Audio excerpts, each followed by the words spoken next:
Hello, and welcome to the DCIFF Film Chat Podcast. I'm Erin DeVos, and I'll be your host for this season. Join us for insightful interviews that explore the work of up-and-coming independent filmmakers from all over the world. If you're passionate about film and keen to learning about the creative process from the future cinema greats, this podcast is a must-listen for you. Our mission is to provide listeners with the engaging and informative conversations about successful and innovative films, including features, shorts, documentaries, animation, and web series from across the globe. The DCIFF Film Chat Podcast is a unique opportunity for independent filmmakers to have their voices heard in a way no other film festival can provide. You can listen to the DCIFF Film Chat Podcast on all podcast platforms or visit our website at DCIFF-indie.org/DCIFF-podcast. Thank you. Thank you again, Al and Vince, for joining us on the DCIFF Film Chat Podcast. Their pilot episode will be premiering in the new web series category of DCIFF 2025, which will be showcased on Saturday, February 15th. So again, welcome you guys to the show. Thanks. Thank you. Awesome. Yeah, no, super excited to be chatting with you guys today. And to kick us off, do you mind each of you just sharing a little bit about yourselves as a filmmaker and as well as your nominated pilot? Sure. Go ahead, Vince. No. You looked ready, Al. You go for it. I'm Al Julian. I wrote this pilot based upon some of my checkered past. I've spent a long time as a clinical psychologist working with criminal populations. And then I spent another career as an attorney, also working with some difficult folks. So this actual story springs from murderers groups that I ran years and years ago at what they used to call a state hospital for the criminally insane, but they now call a forensic unit. So that's where the story came from. And some of the characters grew from some of the guys that I knew in that particular group. And anyway, so I've been making films now for about 10 years. In the last 4 or 5 years, most of the films I've made are with this young man on the other side of the screen here, who's also my son-in-law. There you go, the hidden connection. The hidden connection. Right. So now let's give Vince a shot. You know, I started as an actor, a pretty young kid, actually. I was remembering the other day I did after-school specials for WRAL-TV. Wow. I wish I could find those. I've actually looked for them. But yeah, long story short, I ended up studying drama and filmmaking. Ended up marrying Al's stepdaughter. And we were kind of separately both going into TV and film worlds. Al more as a writer and me more as an actor. And then we kind of collided by doing a few short films together. And then I ended up directing one of those short films in 2020, literally the month before everything shut down. So it was pretty fortuitous that we got it in there just in the nick of time. And with that, you know, anybody who's worked on a short film knows it can be a very condensed, intense experience. And it was the longest day I've ever been on set, actually. And then we thought we had enough under our belt at that point, and with one more short I directed, to go ahead and do a pilot. And that's what we did with the sessions. Al had written it initially as a short film, and then we beefed it out a little. He beefed it out into a pilot for a limited series. And I and everybody who read it thought it had a lot of potential. And we were like, we got to shoot this thing. We got to shoot it. So it was a 1-week shoot, which is, 5 times harder than the short film. But in many ways, it really built on the experience we had gotten from those short films. Mm-hmm. That's how we got there. Yeah, no, that's so cool. I mean, like even just relating to your experience, Al, and how this has translated into, a pilot in itself. I mean, as I've personally seen this episode, wow, like so chilling. And I really would love to see this go far because there's so much to unpack, I would say, like in terms of like the theme of the pilot or like kind of like the overall series. Like, have you expanded into other episodes yet? Or We've got the full pilot is written, and we've got a detailed second episode ready to roll. But our our goal at this point is we would love to get other people. Of course, we'd love to get more investment money so we could really do it right, because it was not a cheap endeavor, but and to make the whole episode 6 episodes in total. So we were working with a couple of groups to try to bring in some bigger name producers and maybe a showrunner to help us get it off the ground. So although we've got a Bible, it's not set in stone, because I think if we're going to try to market this, we have to be flexible in terms of where it goes. But we do have the general Bible, and we've got the next episode spec'd out. Awesome. No, that's good to hear. And that, yeah, kind of makes me ask too. And yeah, feel free to expand on this more. Is like, yeah, when you think about like, the idea of like having it become a short film and then going into a series, like what ultimately kind of like made you want to go that route? And also, like, do you think like there's a major difference between like shooting different types of format of film as well? I think, well, so Al expanded it. I'll give my impression as an audience. I did not work on the short film, but originally the sessions was designed as about a 12 to 15-minute short film that all took place in the therapy group. Oh, wow. And it was good. They did a good job with it. But I think, short films kind of have a shelf life. You either have to expand it or there's not a lot to nowhere to take it. So the idea was kind of to add backstory to these characters. We see them in one situation, but we could really flesh out the backstory. And Al started building that backstory and built a kind of a new device, which I'm trying not to spoil too much here, but the eventual lead is a new therapist who steps into this group. And we see her introduced in the pilot. Hmm. So there's all a rambly way of saying, yes, there's a big difference. A short film is kind of like, in my mind, the germ of the idea. Mhm. And then Al built it out. And even though he said it is Bible, there's an ending. There's a very clear ending in mind for this. Mhm. Some of the actors know that. We thought it was important they knew. Mhm. But in the middle, there's a little leeway because we have the structure, the groups, the flashbacks, the groups, the flashbacks. There's a little wiggle room there. Mhm. Al, what was the difference for you going from the short to the pilot? Oh, to me, there was a world of difference. Just enable it. I just love the idea of bringing these characters to life, which you really could only do at a superficial level with a short film. But going back and since I knew some of these guys, and of course I twisted them around in the story, but I really wanted to kind of show what drove their crimes, what drove their behavior, and this has given us a chance to do that, as well as kind of tell the artificial story that we're making out of it in terms of how we're going to end. Of course, the actual conclusion of the groups I ran had no real true ending, but this one would. Wow. Yeah, no, so that that sparks another question that I have like around, relating, people in real life to translating like into these characters and seeing like the character development of it.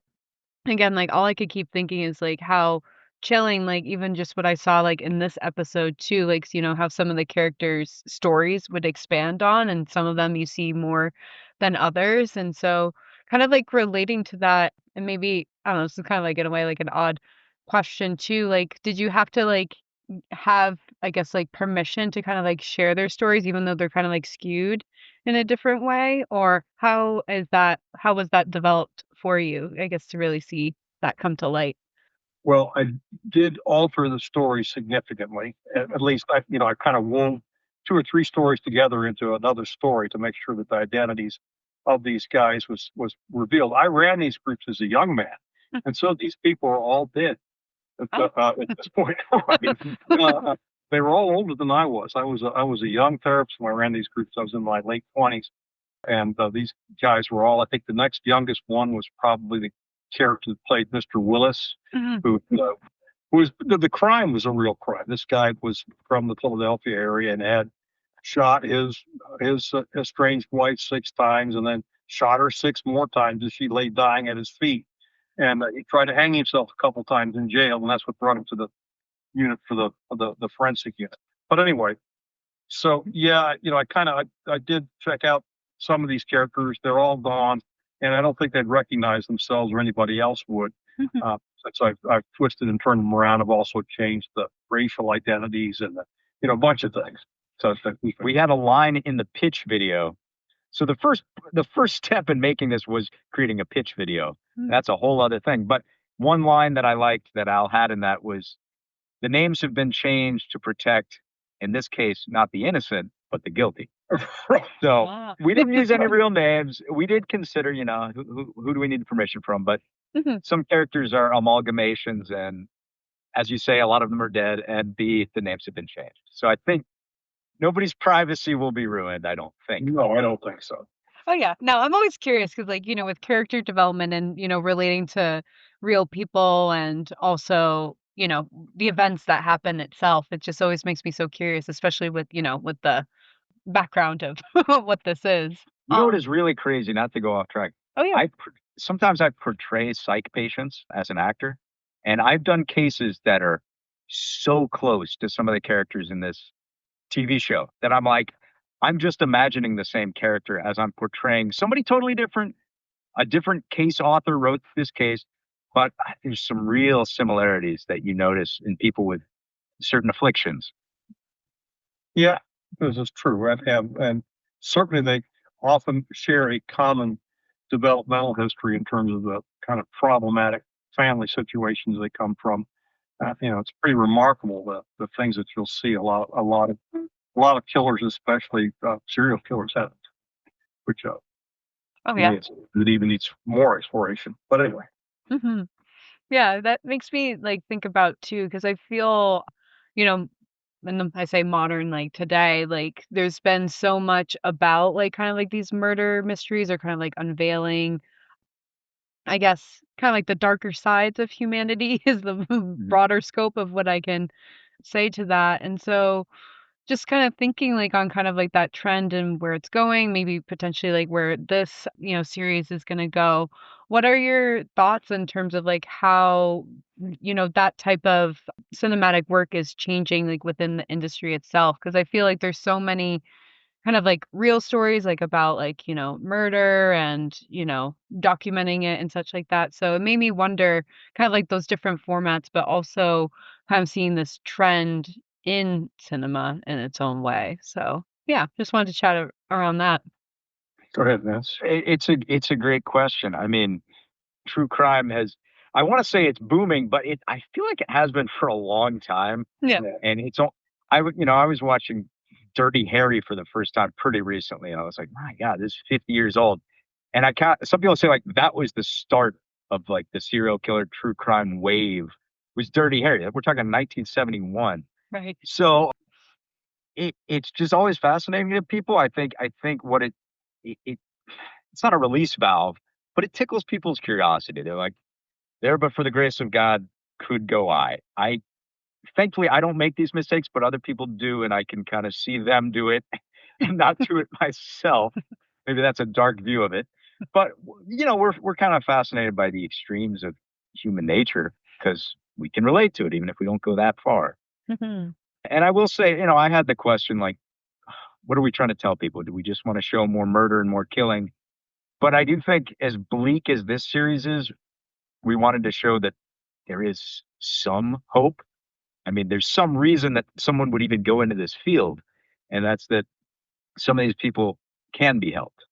Some of them, not all of them. And our show makes it very clear which ones are beyond repair Mhm. and which ones might actually just need some kind of intervention.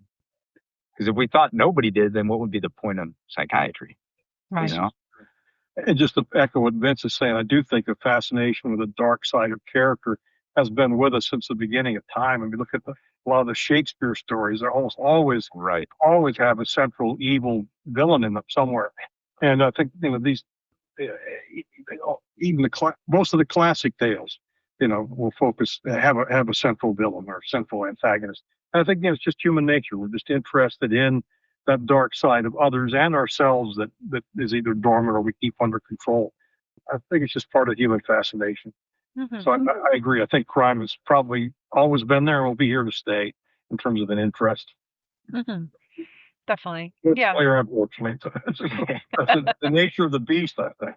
Yeah. Oh yeah, definitely. Yeah, I guess where I kind of like see the most of it too is just like around like podcasting, like kind of like this format too, and like being able to talk about it as well as seeing like the visuals behind film. So yeah, no, it only made me curious because I feel, I mean, even just like me personally just started to kind of like get really into it because it's not that I was ever like afraid to kind of like see like kind of like those dark sides of like humanity, but it's just like as you guys mentioned, like it sparks curiosity in the sense of being like, oh, like what can happen there? Or, moving away from the Disney that I grew up with, so evolving my well, evolving like cinematic like interests, because sometimes what I find is, horror is kind of like not my like forte type of thing, but I know I need to expose myself to it to understand like kind of what that is behind ultimately behind the not mission, but like kind of like the theme of the film, if you will. Right. And that's a good point. I'm not even a horror guy at all. I rarely will see a horror film,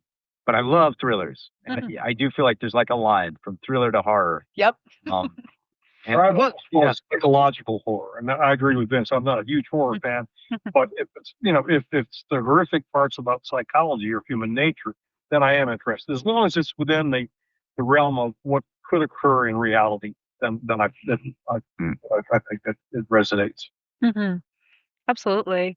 And kind of thinking, beyond it too, or kind of getting into the creative process in the sense, like, what would you say, like, would some of the, like, either challenges or successes that you had, like, within, shooting this? There were a lot of challenges. I'm going to say the first success, and I'm not sure who's to not to blame, who's to reward for this success. I think it was our first AD. I brought on a first AD who's a very good director in his own right, and Al knows him. A young guy named Matt Mislinski. And I think it was him who was like, "So what dates are we doing it?" And it was either him or somebody else kept saying, "So which dates are we doing?" And this was like 6, 7 months in advance. I'm like, he's like, "Just you need to give me dates." And finally, I did have to pick 5 days, and we kind of all just agreed, and we stuck to that. And I will say that is very good advice to anybody. We did that on The Gift as well. You just have to pick dates and stick to it. Because if you have one thing nailed down, it kind of helps everything else fall into place. And that extended to act. There was even an actor we lost, sadly, in a smaller role because he couldn't do those dates. And we were like, you know what? We got to stick to the dates. If our whole cast couldn't do it, we would have adjusted. Right. So I'm proud that we actually filmed on the dates that we put on the paperwork 6 months in advance, those exact 5 days. Even though it was crazy like forest fires going on and terrible air quality. Mm. If you remember, like 2 summers ago, there was like catastrophically bad air quality. Oh, that's right. Mhm. But we filmed anyway. Yeah. The cast was okay. We were indoors that day, but Yeah, and I'll shout out a kudos to Vince because I think he is not only a dreamer. I think all dreamers have to be coupled with people that do that will actually walk the walk, not just dream the dream. And Vince is extremely well organized and did a great job directing with this. And I think he wrangled all these people. We had a lot of people involved in this, a lot of actors, a lot of crew.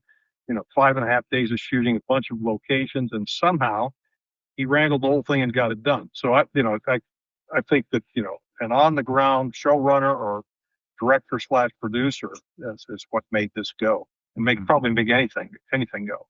And that's not me. well, it starts with you. I mean, it's kind of delegating down. It starts with Al, and then he brought me in, and like I said, I brought Matthew in. And our first AD and our director of photography solved a lot of problems on the fly. If you get people who are good at their job and let them solve problems. You asked about challenges. A lot of those challenges like evaporated because we didn't have a shooting location one day, and our DP went out a little early and was like, you know what, we could shoot this whole thing over here and it will look great. What do you think? And I said, yeah, let's do it. Mhm. And we just totally shifted the location with like literally 30 minutes notice, just because he has a great eye and he happened to go early and we solved the problem. So you need people like that on your team, and then a lot of the challenges disappear. That's true. And I think maybe that comes with just time and experience. And we've worked together for a while. I think gradually you get a handle on who works hard, who works well, who's not only talented but well organized enough to get something accomplished. Yeah. So That's what I some was of the thinking. some of just trial and punishment, trial and error, right? Right. Yeah. A lot of adapting, like being agile and also like flexible, like to, what may come up and how you only had like those specific days. Like I'm always like mind blown in the sense of like how long like the shooting happens. Like of course, like, the editing and such like comes after, but how some people could be on location for like 2 days and then, develop this product and for you guys to, expand like into a week and then develop it even more so is just really exciting and encouraging to hear. Because as something like, I mean, as the film festival, as DCIFF has inspired me, like I'm working on my own script like for a web series right now too. And so it makes me, excited to chat with you guys to like learn about like your process, but also like how like we've seen like or all of us have seen like the first episode and you said you're working on the second and like all the other episodes. How is the process of like breaking down like the web series like into specific episodes and how was that kind of like laid out in like either like the writing or, in the directing? Well, I think, and it's interesting you said web series because at one point we actually broke this pilot up even further because there was an idea to do like 8 to 9 minute episodes.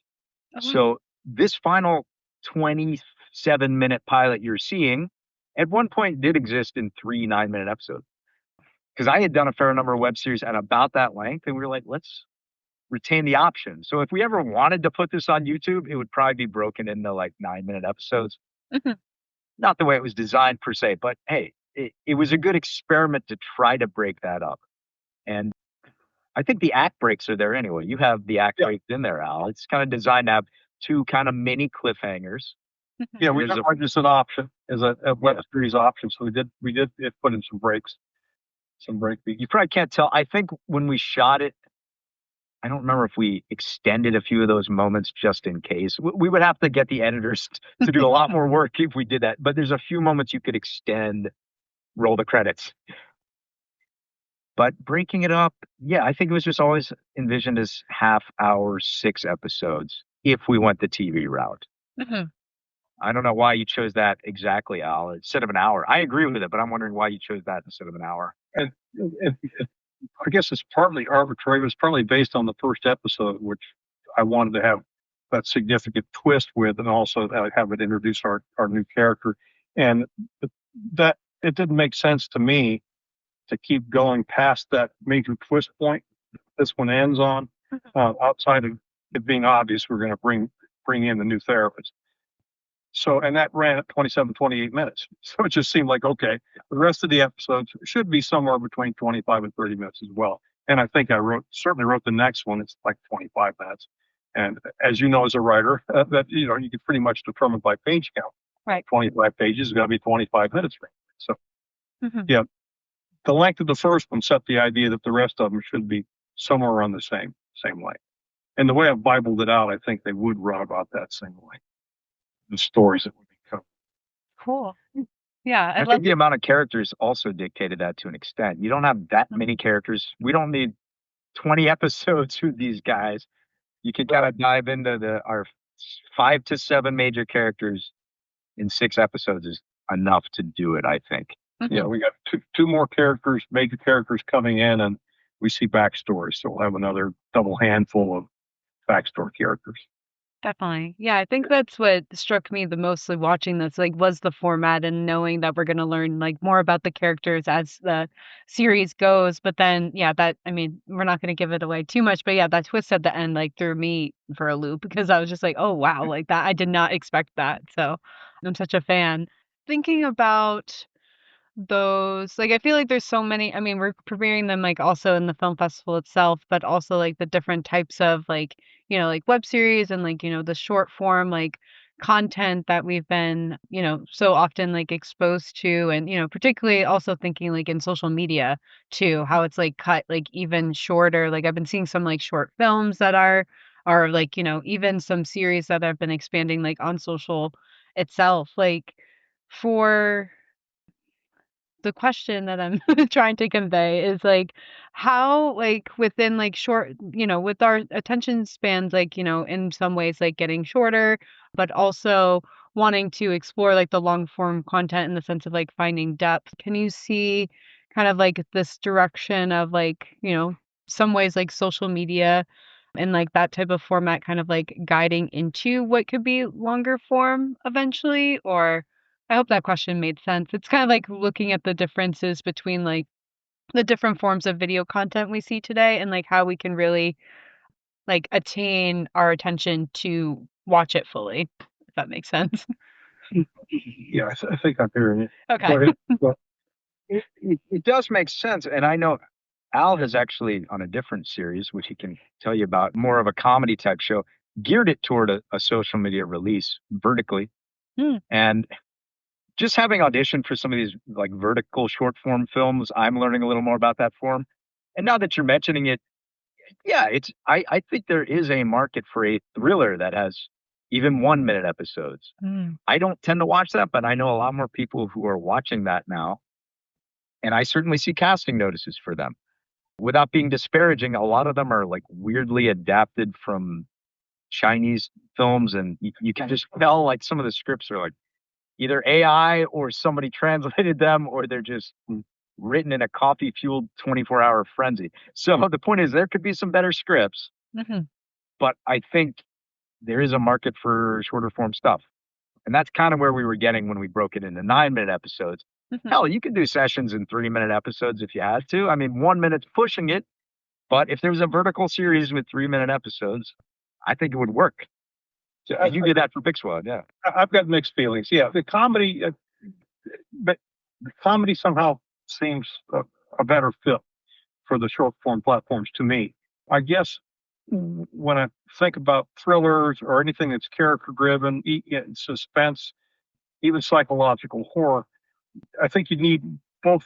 You need to develop both the atmosphere to hold people and the character themselves have to be developed. Where you kind of slowly get inside that character and either give a damn or you despise them or whatever, but you care somehow.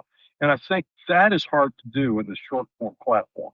And when Vince said breaking it up into 1 or 3 minutes, I think we'd lose that. After we'd lose the ambiance, we'd lose that tension that you can create with a longer form film. Yeah. And you'd lose some of the ability to really go in depth in character. So anyway, I've got mixed feelings about short form. I do think these platforms are pretty suitable for comedy, just like a Saturday Night Live, like skits. You could do short skits and they can be funny.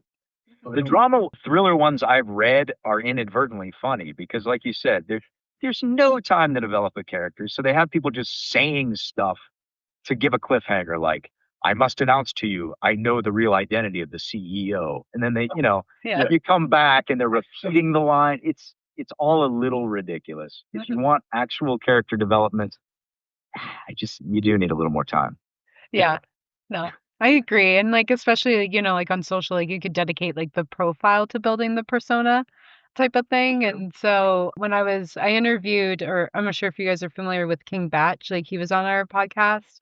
And so he's more like he had a web series like called Vasectomy, like that premiered last year at our festival. And it was very funny. Like it had like the comedy and it kind of reminds me like of our conversation here, like in the sense like how King Batch has been sharing like himself on social, like is kind of like related to the persona of like where his web series was going type of thing. So I thought it was interesting how he kind of like played on himself there, but he was only directing it versus like not being a character in it. So yeah, it just made me curious because, like, I agree with you, Al, like, in the sense I feel like comedy is, like, definitely, like, meant for that short format. Like, you can only just, hear the words or, like, see the action, like, what's going on, but there's nothing really kind of, like, developing beyond that or, it eventually would per se. But yeah, it just made me think to ask that question. Well, long-winded question, I should say.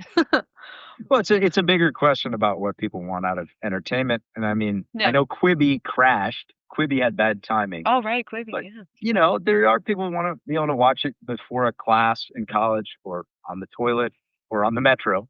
That's one kind of entertainment. We all do that. But then there's the like, at least for me, around 9 o'clock, the kids are a bit asleep.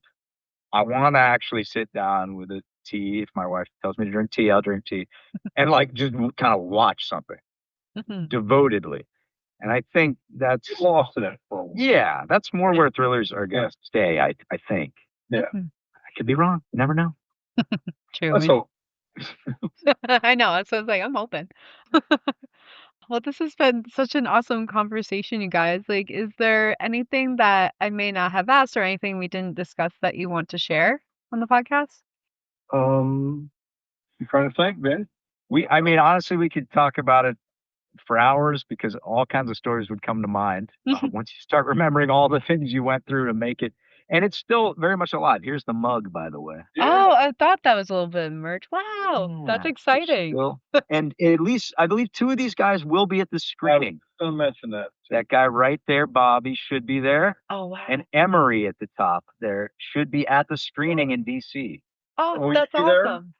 Yeah, I'll be meeting you guys there. Okay. Very, very, Very cool. Yeah. probably just a few Vince, unfortunately. I'm going to be in Vietnam, Ah, but Vince will, I think, be there part of it, and our two of our 5 principals will be there. cool. So, and Q&A. Which is I mean that actual Regal Cinema. Yeah. I used to like teach right around the corner, and on like Friday nights we'd get happy hour and go see a movie right there. So that's such a cool location to be screening. Wow. Yeah, no, everyone's has been excited, like, in terms of, well, not only, like, that, like, theater itself, but just being, like, so central, downtown, like, we've had campus, like, well, I say, like, we've had the festival and, like, campus, like, type of events before, so it's nice to be central. Oh yeah. But Yeah, I wish I could be there. I heard it's really a great fest.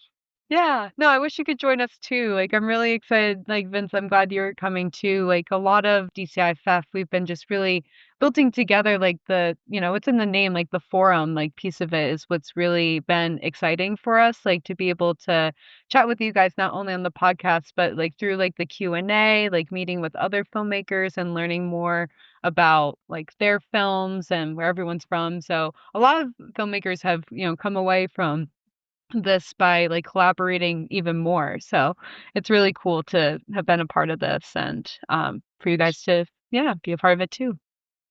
This is a great part of it, the podcast. Good idea. Yes, thank you. Yeah, we just started, only like what is it, 3 seasons? Yeah, our 3rd season now. So yeah, it's been a lot of fun. Yeah. Well, thank you guys again so much for joining the DCFF Film Chat podcast. The sessions will be playing in the web series category on Saturday, February 15th. And yeah, I'm looking forward to, well, I know Vince, you'll be there. Al, I wish you were there as well, but excited for you guys to be a part of this festival and community. So thank you again for joining us. Our pleasure. For having us. This is fun. Awesome. Yes, I had a lot of fun too. Thank you. This podcast is brought to you by the DCIFF supporters. We could not be here without all of you to be sharing this amazing outlet with filmmakers from around the world. If you are interested in supporting DCIFF, head on over to our website through the link description in the bio of this episode, or you can go right to the website, which is DCIFF-indie.org, to connect with us and learn more about our Future of Film programs, our festival, and also more educational opportunities in what we do with our high school students, community, and beyond. We look forward to your support.